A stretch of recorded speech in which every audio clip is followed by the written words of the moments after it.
అడిగిందల్లా తెచ్చి ఇచ్చేయాలి. లేత వయసు కుర్రోడు ఏం చేస్తావు అలా కావనే అలాంటి అసలు నా 4 మచ్చలు ఉన్నాయి. వద్దు బాబోయ్ అడిగిందల్లా ఇచ్చేయాలి.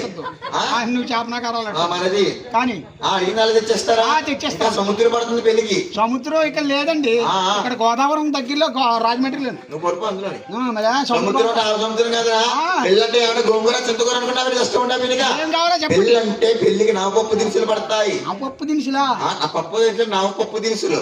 ఏం కావాలి చెప్పండి. కందిపప్పు, జీడిపప్పు, మినపప్పు. మినపప్పు అంటే మామూలు కాదమ్మా.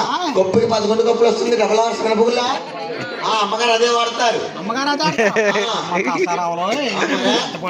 పప్పులు ఇంకేమన్నా ఉంటే ఒకే ఏ పప్పు అయినా రాసేసుకోండి. అమ్మా బాడాగెత్తే బంగారు బొమ్మ ఏదో పప్పు కావాలంటే చెప్పమ్మా. నువ్వు గన్నేరు పప్పు అంటే అమ్మాయి. ఈ పెళ్లికి మేము కావాలి, మీ ఫంక్షన్కి మేము కావాలా? గమ్మడి పెట్టే అసలు ఉండవు అసలు అని. మళ్ళీ ఏమన్నట్టు అదే పప్పేనా అని అడుగుతున్నావు.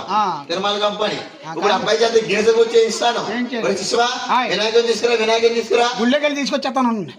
ఈయన కూడా తీసుకెళ్ళి బామతి గారు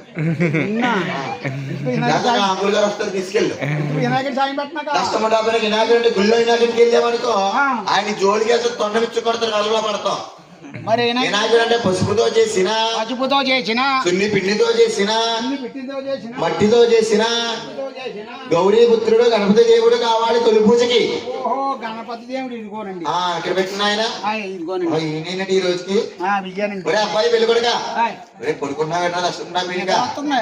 వర్షంలా ఏమన్నా అమ్మాయి చిన్నది అయిపోయింది. వచ్చేసింది అమ్మాయి నచ్చలేదంట. నచ్చలేదు.